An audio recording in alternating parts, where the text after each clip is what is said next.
이번에는 CSS 요소 중 하나인 calculate를 이용한 사칙 연산을 한번 알아보겠습니다. 이를 통해서 가운데의 div, 네모 박스를 배치하는 걸 실습을 해볼 텐데요.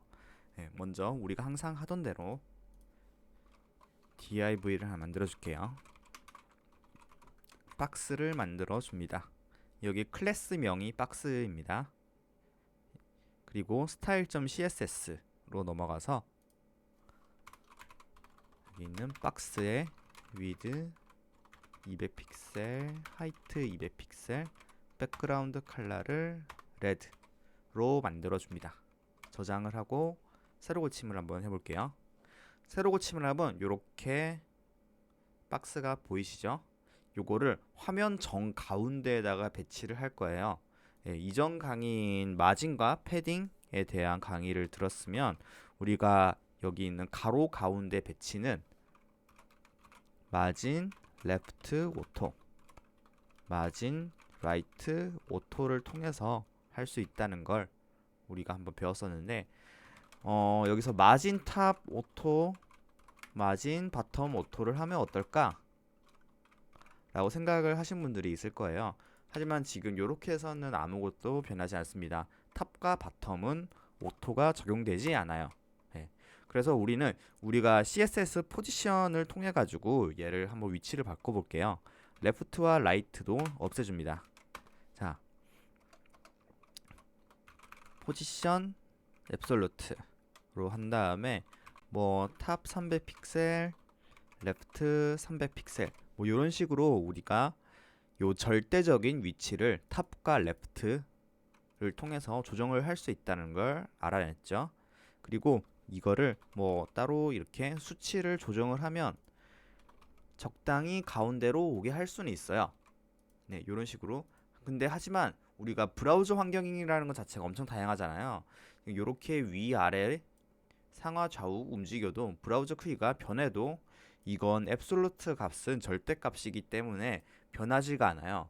자, 그러면 우리가 조금 더 다르게 한번 생각을 해볼게요.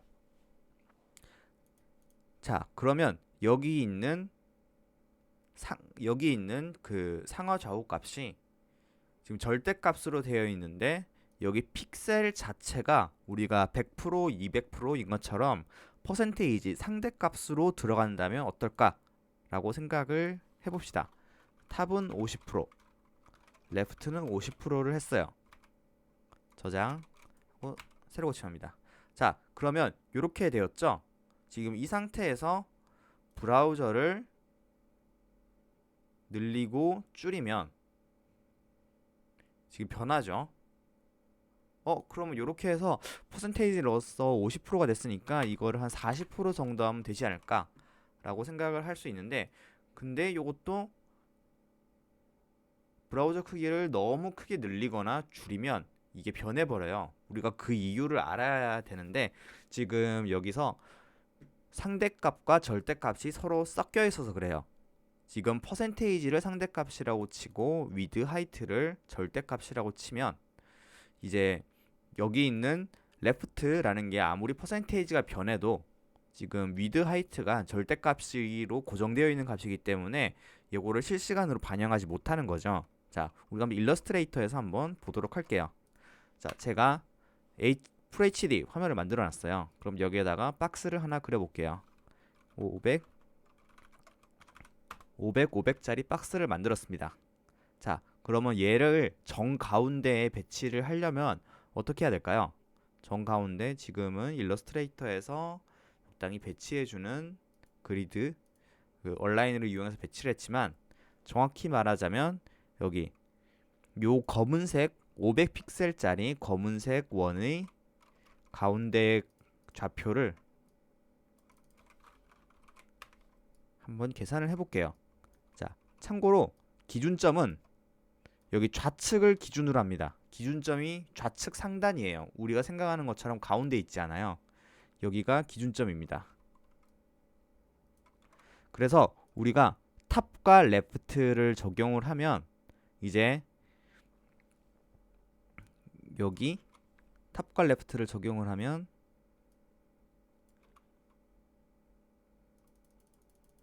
여기 있는 선의 길이와 그리고 또 여기 있는 선의 길이가 기준점이 되는 거예요. 자, 그러면 지금 여기가 가로가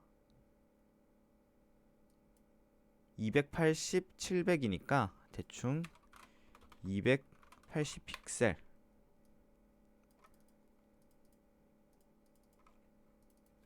(700픽셀) 이런 식으로 정의가 되네요. 지금 얘는 레프트는 700픽셀이고 탑은 280 픽셀인 거예요. 그러면 우리가 여기 있는 요 값을 어떻게 계산하는지 알아야 되는데, 자, 쉽게 생각을 해보면 일단 얘를 절반으로 자릅니다. 절반으로 1920 픽셀이니까 절반으로 하면 960 픽셀이죠. 절반으로 자르고, 요 획은 시안으로만 만들어 줄게요. 절반으로 자르고, 그리고 여기 있는 고정된 500 픽셀의 절반, 여기 있는 절반 250 픽셀을 다시 빼주면 우리가 여기 있는 빨간 점의 위치가 나오죠. 자, 요것들을 한번 정리를 해서 수식을 해볼게요. 자, 일단 가로 사이즈, 가로 전체의 절반을 더하고, 그 다음에 우리가 가운데에 배치하고자 하는 사물의 절반을 뺍니다. 자, 한번 코드로 들어가서 다시 한번 정리를 해볼게요. 자,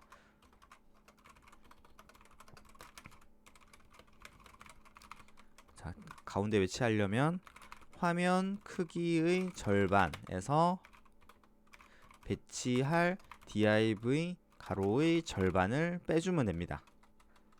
자, 그러면 여기서 뭐 50% 빼기, 이제 여기 박스가 위드가 200픽셀이니까 100픽셀 요렇게 해도 작동이 안 돼요. 자, 적용이 안 됩니다.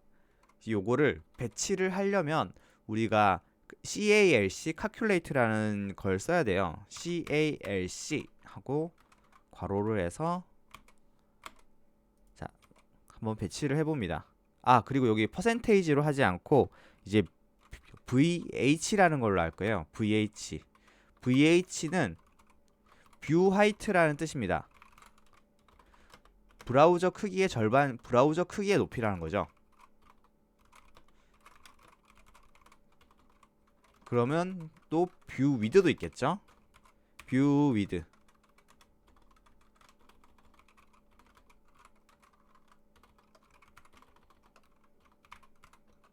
너비, 가로, 세로, 이런 식으로 이해를 하시면 편합니다. 자, 그러면 브라우저 크기의 절반에서 우리가 배치하고자 하는 사물의 절반을 다시 뺍니다.